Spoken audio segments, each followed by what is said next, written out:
Alright, we are in Acts chapter 19, and here we see Paul talking in Ephesus, which we'll later read Ephesians, which has to deal with this town.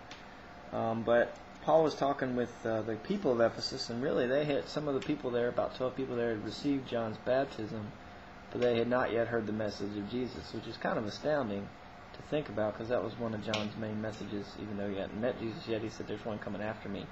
So they received John's baptism, and then Paul presents to them Jesus' message, and really ultimately we see these people become filled with the Holy Spirit.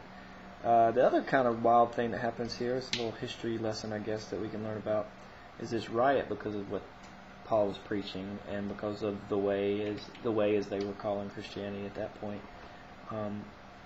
But Paul was preaching this message, and it was actually hurting the idols and the gods of the city of Ephesus. And actually, even more than that, it was hurting the tradesmen who were, I guess, making the idols and were wanting people to worship that god because people come to the city and, tourism. So he basically was hurting tourism in a sense, and so they started a riot because of it.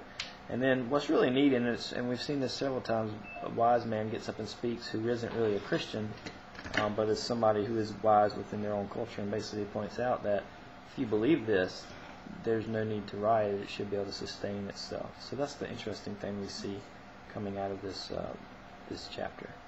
Alright, next chapter is going to be fun. Chapter 20.